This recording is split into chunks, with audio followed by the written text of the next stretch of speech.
चौथा प्रश्न है 7 रबड़ और 5 पेंसिलों का कुल मूल्य है 58 रुपए, जबकि 5 रबड़ 6 पेंसिलों का कुल मूल्य 56 रुपए है। इस समस्या को बीजगणित रूप में व्यक्त कर ग्राफ विधि से हल कीजिए।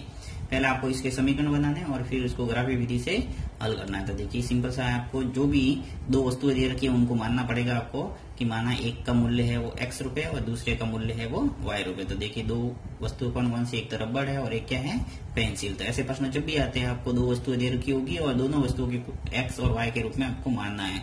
तो मान लेंगे कि माना एक रबड़, हमेशा एक यूनिट की मानना है आपको। तो एक रबड़ का मूल्य x रुपए। इसी प्रकार एक पेंसिल का मूल्य भी मान लो, एक पेंसिल का मूल्य है y रुपए। हमेशा दो चर के रूप में समीकरण बनाना है, इसलिए x और y मानेंगे। अब आपको प्रथम शर्त दे रखी है, प्रथम शर्त से पहला समीकरण आएगा। देखिए प्रथम शर्त क्या दे रखी है कि 7 रबड़ और 5 पेंसिलों का कुल मूल्य है वो 58 रुपए है। यानी देखिए एक रबड़ का मूल्य x रुपए है, तो 7 रबड़ का कितना होगा, 7x। तो ये आ गया 7x, फिर प्लस 5 पेंसिल, यानी एक पेंसिल का मूल्य y रुपए है, तो 5 पेंसिल का कितना हुआ, 5y आ गया 5y। ये दोनों मिलके यानी रबड़ और पेंसिल का कुल मूल्य है वो देर का कितना, 58। तो 58 आ जाएगा बराबर के रूप में। ये तो होगी प्रथम शर्त। अब आ जाएगी द्वितीय शर्त।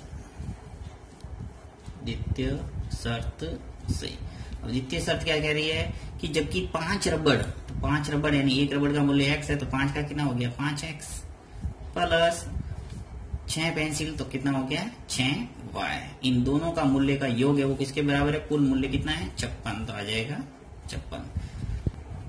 ये है समीकरण नंबर फर्स्ट और ये है समीकरण नंबर सेकंड। अब इन दोनों समीकरणों को अलग अलग लेके हल करेंगे और फिर क्या करेंगे, ग्राफी विधि से इसको हल करेंगे। तो देखिए कैसे, 7x प्लस 5y बराबर 58, ये पहला समीकरण है।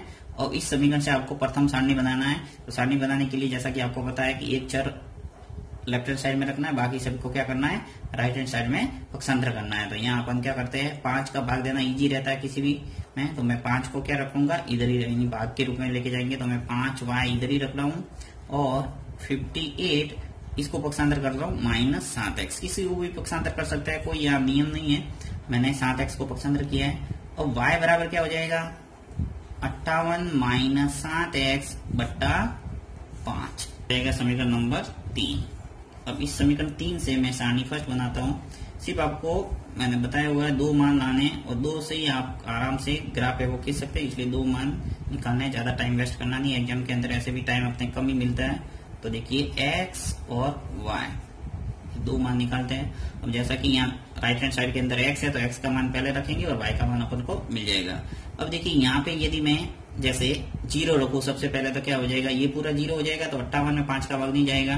5 का भाग सिर्फ इकाई काम यदि 0 होगा या फिर 5 होगा तभी भाग जाएगा। ये आपने विभाज्यता का नियम जानते होंगे।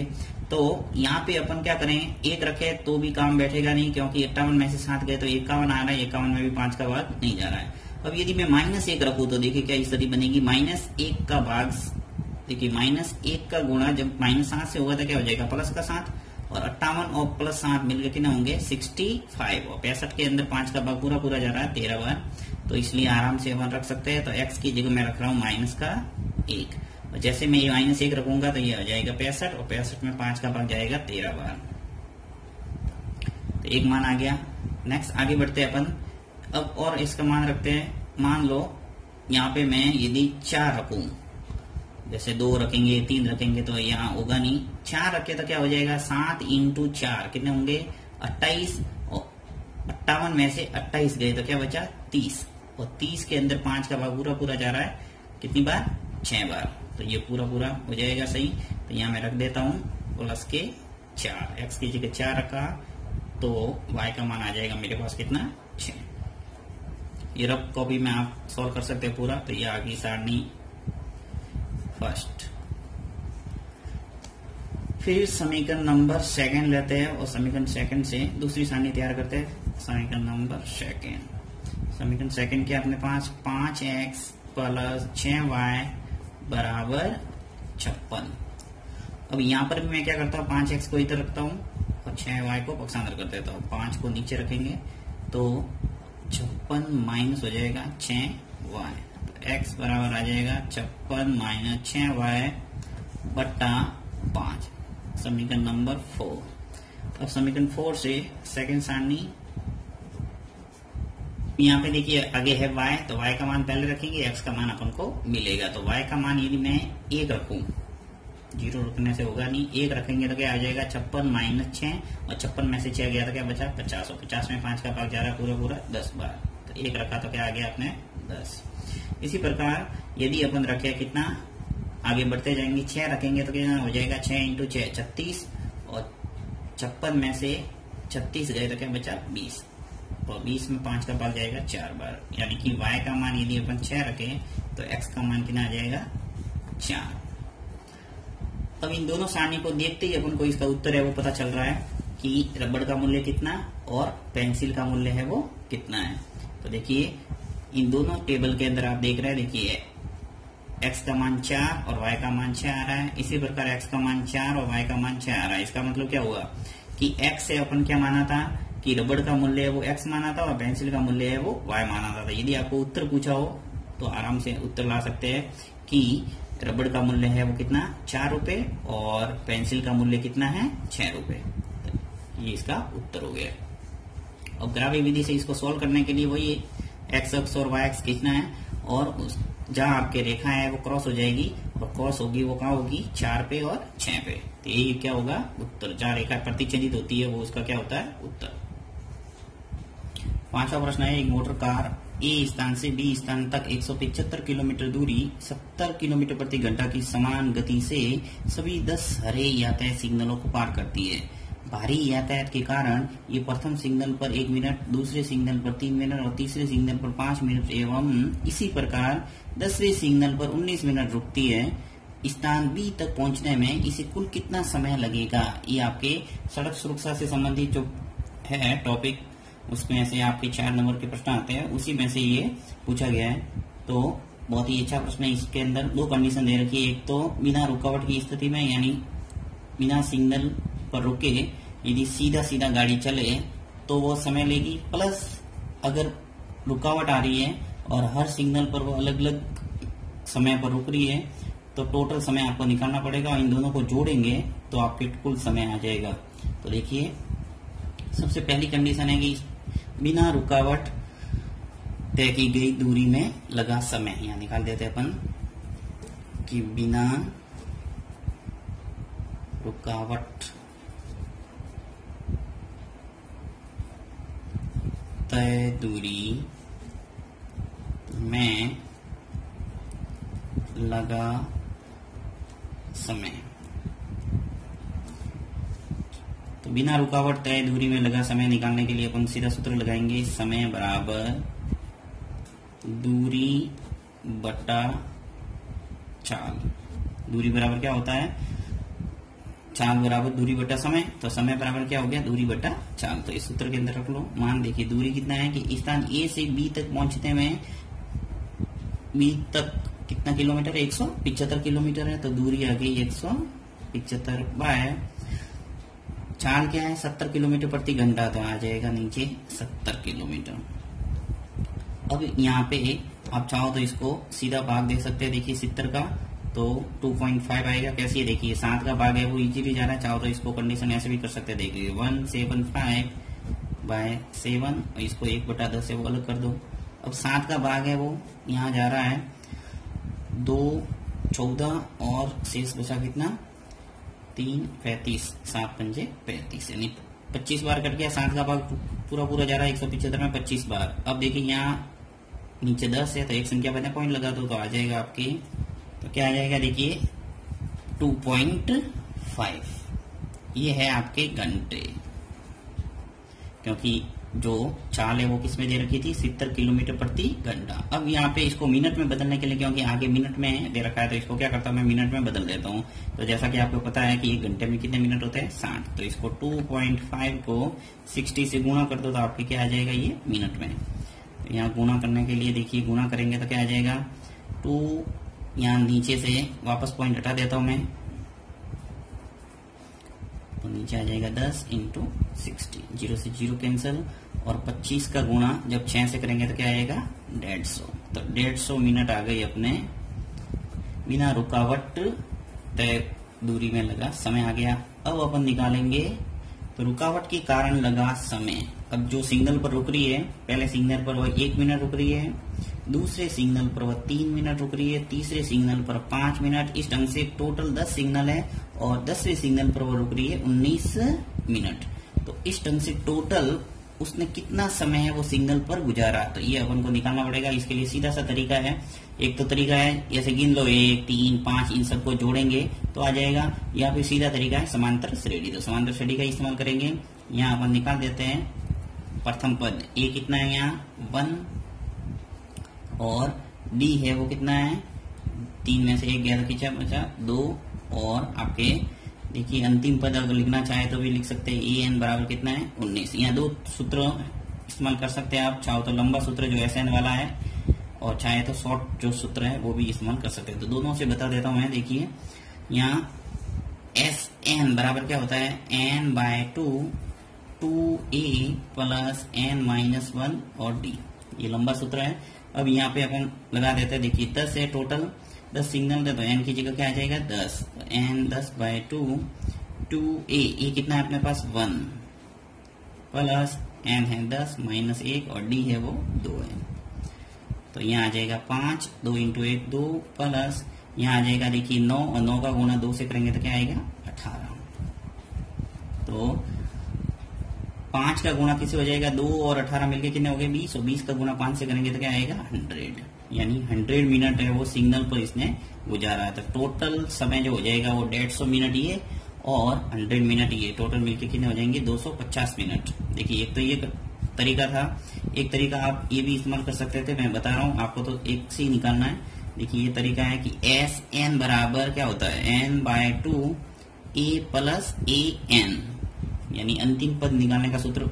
यदि अंतिम पद है तो आप इस सूत्र का इस्तेमाल कर सकते हैं। अंतिम पद दे रखा था 19, तो देखिए n की जगह 10 लिखना था, 10/2, प्रथम पद कौन सा है 1 और अंतिम पद क्या है 19, तो यहाँ 5 आ जाता और 1 और 19 मिलके कितने हो गए 20, और 20 का गुणा 5 से करेंगे तो क्या आएगा 100 मिनट। तो कोई भी आप इस्तेमाल कर सकते हैं। अब देखिए आपको करना क्या है,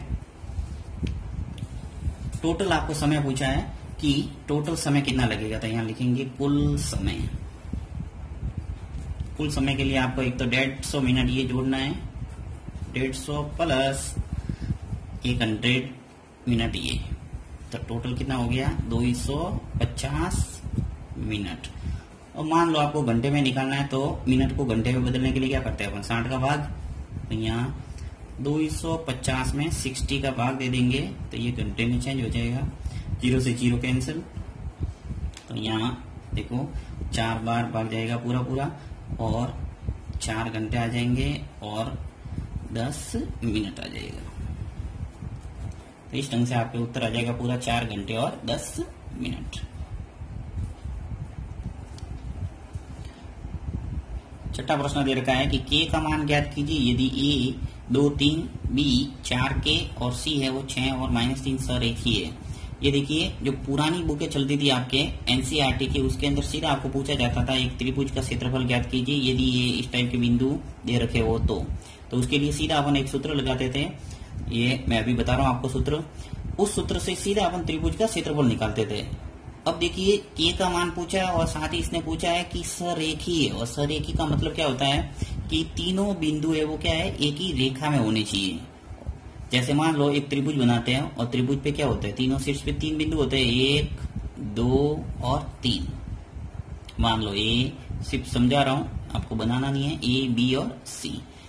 अब इस बी बिंदु को भी मैं पकड़ के नीचे ले आऊं, मान लो यहाँ पे आ गया ये बी बिंदु, तो ये तीनों बिंदु क्या हो गए सरेखी हो गए और त्रिभुज का जो क्षेत्रफल है वो कट के क्या हो गया 0। अर्थात एक त्रिभुज का क्षेत्रफल यदि 0 के बराबर रखोगे तो आपके k का मान है वो निकल के आ जाएगा। देखिए कैसे, सीधा अपन त्रिभुज का क्षेत्रफल लिखेंगे, त्रिभुज का क्षेत्रफल बराबर 0, और त्रिभुज का क्षेत्रफल निकालने का सूत्र आपको याद करना पड़ेगा 1/2 x1 y2 minus y3 bracket बंद plus x2 y3 minus y1 plus x3 y1 minus y2 bracket बंद बड़ा कोष्टक बराबर 0। यदि इस सूत्र के बराबर 0 रखेंगे, अब 0 क्यों रखा मैंने, क्योंकि बिंदु क्या है, सरेखीय। पहले इसने कंडीशन दे रखी है और बिंदु सरेखीय अर्थात त्रिभुज का जो क्षेत्रफल है वो क्या आना चाहिए, 0। अब यहाँ से सीधा ये आपके देखिए 2 का गुणा 0 से करूंगा यानी वज्र गुणन, तो ये तो क्या हो जाएगा, 0 ही हो जाएगा। तो इसको मैं हटा देता हूँ। तो अब मैं सब मान रख रहा हूँ यहाँ x1, देखिए ये x1, ये y1, ये x2, ये y2, ये x3 और ये y3। इन सबको चलो मैं यहाँ लिख के बता देता हूँ। देखिए ये x1 है, ये y1, ये x2, ये y2 और ये x3 और ये y3। अब इन सभी को मैं ये सूत्र के अंदर रखूंगा तो आपके k का मान है वो आ जाएगा। तो x1 है वो कितना है, देखिए 2, y2 है वो k माइनस y3 कितना है, माइनस का 3, तो माइनस है इसलिए ये प्लस का हो जाएगा 3 प्लस x2 का मान अपने को कितना है 4, y3 यहाँ से लिख लो माइनस 3 और y1 है 3, तो ये माइनस 3 आ जाएगा प्लस x3 है अपने 6, y1 3 माइनस y2 के बराबर 0। इसको सॉल्व करो, देखो 2 का गुणा अंदर करेंगे k से तो क्या आ जाएगा 2 का गुणा 3 से करेंगे तो क्या आएगा 6 प्लस 4 का गुणा, अब देखिए माइनस का 3 और माइनस का 3 मिलके कितने हो गए, माइनस के 6 और माइनस 6 के से गुणा करूंगा। चलो मैं एक स्टेप ही बढ़ा दूंगा, मैं कंफ्यूज हो जाऊंगे नहीं तो 4 और ये -3 और -3 मिलके कितने हो गए, माइनस के 6 प्लस इसका गुणा भी अंदर कर दो। देखो 6 का गुणा 3 से करेंगे 6 3 18 और 6 का गुणा माइनस के से करेंगे तो माइनस के 6 के बराबर 0। 2k प्लस 6, अब देखिए 4 का गुणा जब -6 से होगा तो क्या हो जाएगा, माइनस के 24 प्लस 18 माइनस 6k बराबर 0।